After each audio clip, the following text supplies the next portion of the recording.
خانہ کعبہ میں میاں بیوی جانور بن گئے۔ بسم اللہ الرحمن الرحیم۔ السلام علیکم پیارے دوستو ہندوستان میں رہنے والے میاں بیوی کا ایک جوڑا جو کہ حج کرنے گئے اور وہاں جا کر جانور بن گئے۔ آخر اللہ پاک کے گھر انہوں نے ایسا کیا کیا کہ اللہ پاک نے ان کو ایسی دردناک سزا دی۔ اس واقعے کو سن کر آپ کی آنکھوں میں آنسو آ جائیں گے اور آپ ایک سبق حاصل کریں گے۔ ہندوستان کے ایک علاقے میں ایک دیندار گھرانہ تھا جس گھر میں ماں باپ اور ان کا ایک بیٹا رہتے تھے۔ ماں باپ بہت ہی نیک اور پرہیزگار لوگ تھے۔ باپ جو کہ امام مسجد تھا، کیونکہ کچھ دنوں سے امام مسجد لوگوں کو حج کی ادائیگی کے بارے میں بتا رہے تھے، اس لیے وہ عشاء کی نماز کے بعد گھر آتے تھے۔ ان کی بیوی بھی نماز کی پابند تھی۔ سارا محلہ ان کو آپا جی کے نام سے پکارتا تھا اور یہ عورتوں کو حج کی ادائیگی کے بارے میں بتایا کرتی تھی، اور محلے کے بچے بھی ان سے دین کی تعلیم حاصل کرتے تھے۔ ان دونوں میاں بیوی نے اپنی زندگی کا آغاز حج کے بعد کیا تھا، کیونکہ ان کا کہنا تھا کہ شادی کرتے ہی ہمارے گھر والوں نے کہا کہ آپ لوگ حج کر کے آئیے۔ ان کا سارا خاندان بہت ہی دیندار تھا۔ جب بھی وہ اپنے کسی بچے کی شادی کرتے تو ان کو سب سے پہلے خانہ کعبہ کی زیارت کرواتے۔ یہ ان کے خاندان کا ایک دستور بن چکا تھا۔ اب ان کا بیٹا بھی جوان اور خوبصورت تھا، مگر وہ بہت زیادہ آزاد خیال تھا۔ اپنے ماں باپ کے کہنے پر کبھی نماز تو پڑھ لیتا، مگر ان جیسا نیک اور پرہیزگار نہیں تھا۔ وہ سارا دن اپنے دوستوں میں گھومتا پھرتا رہتا تھا۔ نہ تو وہ اپنے باپ کا کوئی کاروبار سنبھال رہا تھا اور نہ ہی وہ کچھ اور کرتا تھا، حالانکہ اس کے باپ نے اس کی پرورش بہت اچھے طریقے سے کی تھی۔ وہ بچہ جب چھوٹا تھا تو نماز پڑھتا، قرآن پڑھتا، اللہ تعالیٰ کی عبادت کرتا رہتا تھا۔ جیسے جیسے بڑا ہوتا گیا، برے دوستوں میں بیٹھنا شروع کر دیا۔ آہستہ آہستہ اس نے بچپن کی ساری عادتیں چھوڑ دیں۔ نہ نماز کی پابندی کرتا، نہ قرآن پڑھتا۔ وہ رات کو دیر سے گھر آنا شروع ہو گیا۔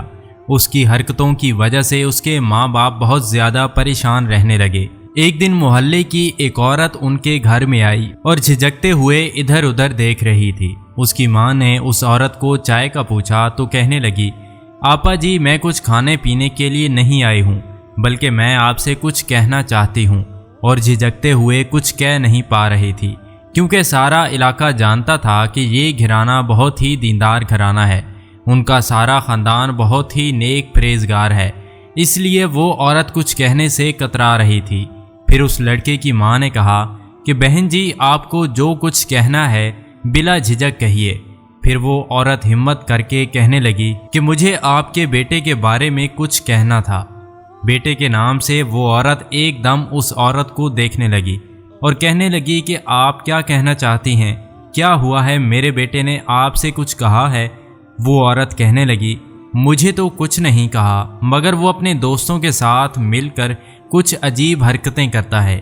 دیکھیں آپا جی میں جانتی ہوں کہ آپ کا بیٹا بہت نیک ہے۔ آپ کا خاندان تو زندگی ہی حج کر کے خانہ کعبہ کی زیارت کر کے شروع کرتا ہے، مگر اس بچے کے دوست اچھے نہیں ہیں۔ وہ ان کے ساتھ مل کر علاقے کے کچھ لوگوں کو بہت تنگ کرتا ہے۔ آپا جی کہنے لگی کہ بہن جی اس نے کیا تنگ کیا ہے؟ وہ عورت کہنے لگی کہ کافی دنوں سے اپنے دوستوں کے ساتھ مل کر جن گھر کی لڑکیاں جوان ہیں ان کے گھر میں پتھر پھینکتے ہیں، کبھی ان کی لڑکیوں کو آتے جاتے باتیں کرتے ہیں۔ آج تو انہوں نے حد کر دی۔ ایک لڑکی اپنے جامے میں جا رہی تھی، ان کی چادر ہی کھینچ لی۔ پھر اس لڑکی نے آپ کے بیٹے کے منہ پر تھپڑ بھی مارا۔ آپا جی آپ اپنے بیٹے سے کہہ دیجئے کہ ایسے برے دوستوں کے ساتھ نہ گھوما کرے۔ اتنا کہہ کر وہ عورت چل گئی اور وہ آپا جی گمسم بیٹھی دروازے کو دیکھتی رہیں۔ دوستو مغرب کی نماز کے بعد جب اس کا شوہر گھر آیا، شام کا کھانا کھانے لگے تو اس کی بیوی کہنے لگی کہ دیکھیے ہمارا بیٹا اب بڑا ہو گیا ہے، ہمیں اس کی شادی کرنی چاہیے۔ آپ تو جانتے ہیں وہ آپ کی طرح 5 وقت کا نمازی نہیں ہے، اور میں چاہتی ہوں آپ کوئی اچھا سا رشتہ دیکھ کر اس کی شادی کر دیں، تاکہ وہ شادی کے فوراً بعد خانہ کعبہ کی زیارت کرے، اور حج بھی قریب ہے تو اسی سال حج بھی کرے، اور مجھے امید ہے وہ اپنے برے دوستوں سے تعلق ختم کر دے گا۔ پھر اس کی ذمہ داری ہوگی کہ وہ اپنے گھر کو سنبھالے۔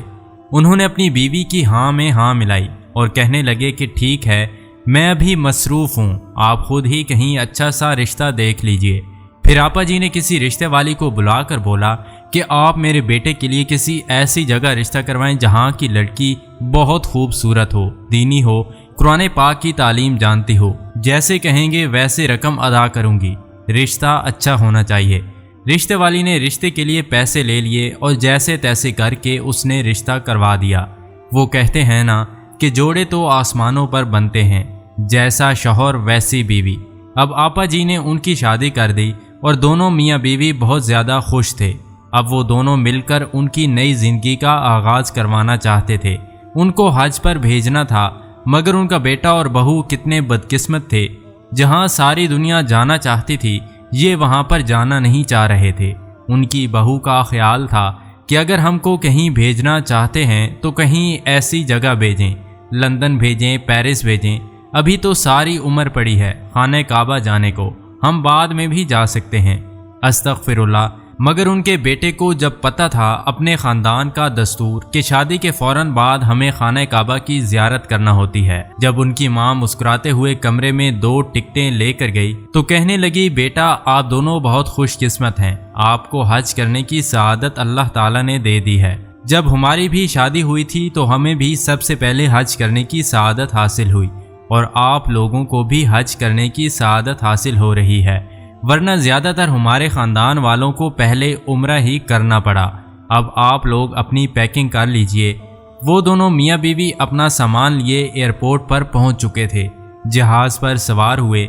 जितने भी उस जहाज़ में हाजी सवार थे, सब के सब हाथों में तस्बीह पकड़कर विर्द कर रहे थे। किसी के हाथ में कुरान पाक था, कोई वैसे ही अल्लाह का जिक्र कर रहा था और ये दोनों मियाँ बीवी ज़ोर ज़ोर से कह के लगाते हुए बातें कर रहे थे। फ्लाइट में सभी हज करने जा रहे थे, लेकिन ये दोनों मियाँ बीवी का भी हंसने, उल्टी सीधी हरकतें करते सब लोग इनको अजीब नज़रों से देख रहे थे। मगर ये दोनों अपने आप में मगन थे, इनको किसी की कोई परवाह नहीं थी। जब ये वहाँ से होटल पहुँचे तो वहाँ पर भी सब लोग इनसे बहुत ज़्यादा तंग थे। इधर लोगों का कहना था कि इन दोनों मियाँ बीवी की हरकतें और बातें बहुत अजीब थीं। ये बातें तो अपने करते हैं, मगर इनकी आवाज़ें दूसरों के कमरों तक गूंजती रहती थीं। इसी वजह से सारे होटल के लोग इन दोनों मियाँ बीवी से बहुत ज़्यादा तंग थे।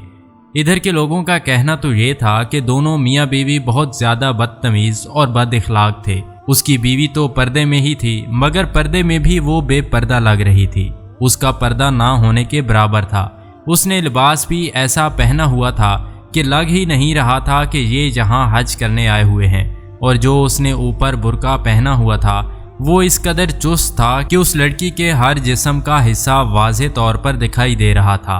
आजकल की जो बेहजा लड़कियां हैं वो इसी तरह का अबाया पहना करती हैं। इस तरह पर्दा होना ना होना बराबर था। इस लड़की ने भी अबाया फैशन के तौर पर पहना हुआ था। इधर हर कोई इन दोनों मियाँ बीवी को मुड़ मुड़ कर देखता, क्योंकि इन दोनों ने फैशन के साथ साथ बेशर्मी की भी हद पार कर दी थी। वो दोनों होटल से लेकर हरम शरीफ के अंदर तक ऐसी बातें करते आ रहे थे जैसे ये तन्हाई में कर रहे हों। वहाँ के सभी लोग इनको देख रहे थे, अच्छे खासे तंग हो रहे थे। ये दोनों एक दूसरे के साथ ज़ोर ज़ोर से बातें करते, हंसते, कह के लगाते जा रहे थे और अजीब किस्म की शरारतें कर रहे थे। हरम शरीफ के अंदर उस लड़की का कहका इस कदर ऊंचा गूंजा कि लोग बड़ी मुश्किल से जब्त करके रह गए। पलटकर इन दोनों मियाँ बीवी को देखने लगे। इन दोनों में ज़रा भी हया बाकी नहीं थी। उस वक्त हरम शरीफ में मौजूद सामने खाना काबा था, उसके बावजूद इस तरह की हरकतें करते फिर रहे थे। इसके बावजूद इनके दिल में ज़रा भी ख्याल नहीं था। नऊज़ बिल्लाह, खाना काबा में वो ऐसी हरकतें कर रहे थे कि नऊज़ बिल्लाह जैसे वो सैर पर आए हुए हों। होटल में नहीं बल्कि हरम शरीफ में भी यही हरकतें थीं। दोस्तों, एक मरतबा तो जिस ग्रुप के साथ वो आए थे उन्होंने इन दोनों को समझाना भी चाहा कि अगर आप पहली मरतबा हज पर तशरीफ़ लाए हैं तो आपको यहाँ के तो कवानीन और ज़वाबित का पता होना चाहिए। आखिर को आप मुसलमान हैं, हरम शरीफ का एहतराम करना तो हम सब पर लाजिम है। आप दोनों इस तरह हंस रहे हैं, बातें कर रहे हैं जैसे आप लोग पिकनिक पर आए हों। उस शख्स की बातें उन दोनों मियाँ बीवी को इस कदर जला रही थीं जैसे कोई आग लकड़ी को जलाती है। वो दोनों उस शख्स के साथ बदतमीज़ी करने लगे, झगड़ने लगे। ये लड़का समझाने वाले शख्स को गिरबान पकड़कर कहने लगा, आखिर तुम होते कौन हो हमारे बाप बनने वाले? हमने तुमसे कहा था कि हमें मशवरा दो, नसीहत करो, हम अपना अच्छा या बुरा समझते हैं। पहले खुद को तो देख लो, तुम कौन सा किसी मस्जिद के इमाम हो? जाओ जाकर पहले अपने खुद के तो गुनाह बख्शवा लो, फिर दूसरों पर नज़र रखना। बेहतर है कि यहाँ से दफ़ा हो जाओ। ये दोनों मियाँ बीवी ऐसी बातें करके हर किसी को चुप करवा दिया। इस शख्स के जाने के बाद ये दोनों हाथ पर हाथ मारकर हंसने लगे। अब काफ़ी लोग इनकी हरकतों की वजह से चुप रहते थे। यहाँ आकर ना तो इन लोगों ने नमाज पढ़ी, ना ही किसी किस्म की कोई ज़ियारत में दिलचस्पी दी। ये तो बस ज़बरदस्ती उनके घर वालों ने इनको भेज दिया था और इनके आसपास के लोग काफ़ी हद तक तंग दिखाई दे रहे थे। नाजरीन, फिर इन दोनों के साथ ऐसा वाक़या पेश आया जिसने इन दोनों की ज़िंदगी ही बदल दी। इन्हें तो कभी ख्वाब में भी नहीं सोचा था कि इनके साथ ऐसा भी हो सकता है। ये दोनों मियाँ बीवी बस दौलत को ही सब कुछ मानते थे। इनको ये था कि दौलत ही तो हर चीज़ को हम खरीद सकते हैं। फिर इनके साथ जो हुआ सभी लोगों की देखकर चीखें निकल गईं। फिर एक दिन ऐसा हुआ कि मौसम बहुत ज़्यादा खुशगवार था। हाजी सुबह सुबह तवाफ़ करने निकल गए, क्योंकि वो हाजी चाह रहे थे कि हम लोग ज़्यादा से ज़्यादा ज़ियारतें करेंगे। और ये दोनों सुबह सुबह होटल से टहलते हुए हरम शरीफ की तरफ आ रहे थे। वो आपस में कह रहे थे कि आज हम आखिरी बार हरम शरीफ जाएंगे, बाकी के दिन हम सैरो तफरीह के लिए निकल जाएंगे। वो लड़की अपने शौहर से कहने लगी कि आपके घर वाले भी बहुत अजीब हैं, शादी के फ़ौरन बाद हमको ज़बरदस्ती इधर भेज दिया। उसका शौहर भी कहने लगा, मैं तो सिर्फ अपने ख़ानदान के दस्तूर निभा रहा हूँ, वरना मैं भी यहाँ नहीं आना चाहता था। आज का दिन बहुत ज़्यादा खूबसूरत है, इसके बाद हम दोनों यहाँ से कहीं और निकल जाएंगे। नाजरीन, कितने अफसोस की बात है, इन दोनों को इस दस्तूर का पता ही नहीं कि कितने ऐसे लोग हैं जो इस चीज़ के लिए तड़प रहे हैं, इससे महरूम हैं। दोस्तों, ये दोनों अभी रास्ते में ही थे कि हरम शरीफ आने तक अभी कुछ वक्त बाकी था। रास्ते में इन दोनों को काफ़ी सारे भीख मांगते हुए लोग नज़र आ रहे थे, जिनमें से बहुत सारे बच्चे भी थे, बूढ़े भी थे, औरतें भी थीं। दो बच्चे इन दोनों मियाँ बीवी के पास आकर हाथ फैलाने लगे और कहने लगे, हमें कुछ पैसे दे दीजिए, हमने सुबह से कुछ नहीं खाया। वो दोनों बच्चों को धक्का मारते हुए आगे बढ़ गए। फिर थोड़ा सा आगे गए तो इन दोनों को एक बूढ़ा बुजुर्ग भिखारी नजर आया, जो खुद को बड़ी मुश्किल से घसीटता हुआ इनके पास आया, क्योंकि उस भिखारी की दोनों टांगें कटी हुई थी। वो अपनी दोनों टांगों से महरूम था और एक बाजू भी उसका कटा हुआ था। बस एक बाजू के सहारे खुद को घसीट रहा था और इनके आसपास आकर कहने लगा कि मुझे कुछ सदका खैरात दे दीजिए। वो दोनों आपस में बातें करने लगे, मगर ऐसे थे कि उन्होंने भिखारी को देखा ही नहीं। फिर उस भिखारी ने खुद को मज़ीद घसीटा और उनके पांव पकड़कर कहने लगा कि मुझे कुछ खैरात दे दीजिए। जैसे ही उस लड़की को पता चला कि भिखारी ने मेरे जूते पर हाथ रखा, उसने ज़ोर से उसका हाथ पकड़कर झटका और अपने पाँव की ठोकर से उस भिखारी को मारने लगी। सीने पर, पीठ पर, मुंह पर, जिस कदर हो सकता था वो अपने भारी जूतों से उसको मार रहा था। कहने लगा कि गंदे इंसान, तुमने मेरे कपड़े गंदे कर दिए, मुझे छूने की तुम्हारी हिम्मत कैसे हुई? तुमने मेरे जूते गंदे कर दिए। चल उठ बुढ़े भिखारी, अब मेरे जूते साफ करो। फिर वो अपना जूता उसके मुंह के ऊपर रख देता है और दूसरा पाँव उसके बाजू के ऊपर रख देता है। कहता है कि अपनी जुबान के साथ इसको साफ करो। वो बेचारा भिखारी क्या करता, डर से आंखों से आंसू बहाए जा रहा था। एक तो उसके अज़ाब पूरे नहीं थे, जो उसका बाजू एक बच्चा था उसके ऊपर भी उस कमीने ने अपना एक जूता रखा हुआ था और वो चिल्ला रहा था कि जो तुम्हारा एक हाथ है मैं इसको भी काट दूंगा। आखिर वो बेचारा भिखारी करता तो क्या करता सिवाय आंसू बहाने के। जब उस लड़के ने काफ़ी उस पर तशद्दुद कर लिया, उसकी बीवी कहने लगी कि चलो चलते हैं, ये अपाहज किसी काम का नहीं है, ये तो इंतहाई घटिया किस्म के लोग हैं। काफ़ी ज़्यादा लोग इनके आसपास जमा हो चुके थे। वो लोग इनको रोकना तो चाह रहे थे, मगर इनकी बदतमीज़ी देखकर सब पीछे हट गए। वो लोगों को देखकर उन पर भी गाली गलोच करने लगा। वो गाली गलोच करते हुए गुस्से में हरम शरीफ में दाखिल होने वाला था कि वो लड़का जैसे ही हरम शरीफ के दरवाजे पर आया तो लड़का अचानक दरवाजे से चीखने लगा और जैसे ही उसने हरम शरीफ के अंदर पाँव रखा उसके हाथ पाँव मुड़ने लगे। वो दर्द से चिल्लाने लगा। لوگ اس لڑکے کی چیخیں سن رہے تھے، اسے تھام کر اس سے سوال کرنے لگے کہ تمہیں کیا ہوا ہے، لیکن بجائے کہ وہ بتائے وہ درد سے چلانے لگا اور پھر دیکھتے ہی دیکھتے درد سے دوہرا ہونے لگا، وہیں فرش پر گر چکا تھا۔ اس کی شکل دیکھتے ہی دیکھتے بدل گئی، وہ ایک عجیب سا جانور بن چکا تھا، اس کے پیر بھی مڑ چکے تھے، وہ اٹھ کر چل بھی نہیں پا رہا تھا۔ اس کی یہ حالت دیکھ کر اس کی بیوی اس کے پاس گر گئی، وہ منہ سے بولنا چاہتی تھی لیکن ایسا لگ رہا تھا جیسے اس کی زبان بند ہو گئی ہو۔ وہ روتی ہوئی شوہر کے پاس جانا چاہتی تھی لیکن اگلے ہی پل اس کے ہاتھ مڑ چکے، وہ یوں چل رہی تھی جیسے 4 پیروں والا کوئی جانور چلتا ہے، اس کے جسم میں کوئی طاقت نہیں تھی، وہ دونوں جانوروں کی طرح حرم شریف کے اندر پڑے ہوئے تھے۔ وہ شخص تو پورا جانور بن چکا تھا اور اس کی بیوی آدھی انسان اور آدھی جانور تھی۔ اس لڑکے کا پورا بدن سفید ہو چکا تھا۔ وہ دونوں میاں بیوی پتہ نہیں کس زبان میں باتیں کر رہے تھے، کسی کو کچھ سمجھ نہیں آ رہا تھا۔ وہاں کے لوگوں نے جلدی سے خادموں کو بلایا، وہ خدمت گزار ان کو اٹھا کر ہاسپٹل میں لے گئے۔ ان کو دیکھ کر ڈاکٹر بھی توبہ استغفار کہنے لگے۔ سب لوگ اللہ تعالیٰ سے ڈر رہے تھے، کوئی نہیں جانتا تھا کہ ان دونوں کو ایک ساتھ کیا ہوا۔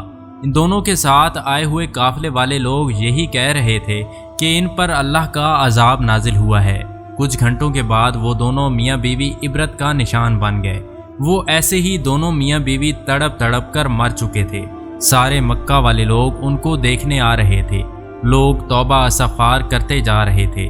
ہر کوئی ان کے ساتھ آئے ہوئے قافلے والوں سے پوچھتا کہ آخر ان کے ساتھ کیا ماجرا پیش آیا۔ ان کی حقیقت سب کے سامنے کھل گئی کہ کیسے یہ لوگوں کے ساتھ بدتمیزی کرتے تھے، ایک لاچار فقیر کے ساتھ کیسے انہوں نے ظلم کیا۔ اللہ جب اپنے بندوں کی رسی کو کھینچنے پر آتا ہے تو ایک پل بھی نہیں لگتا۔ سارے حاجیوں میں اور سارے مکہ میں یہ بات آگ کی طرح پھیل چکی تھی۔ پیارے ناظرین، دیکھا آپ نے کہ اللہ تعالیٰ کس طرح ظلم کرنے والوں کا انجام کرتا ہے، اور دوسری بات کہ اللہ تعالیٰ حج کرنا کسی کسی کے نصیب میں کرتا ہے، اور جس کے نصیب میں ہوتا ہے حج کرنا وہ بہت ہی خوش قسمت ہوتا ہے۔ جی تو دوستو، یہ تھی ہماری آج کی ویڈیو۔ آپ کو ویڈیو کیسی لگی کمنٹس میں ضرور بتائیے گا۔ مزید ایسی ویڈیوز کے لیے ہمارے چینل کو سبسکرائب کر دیں۔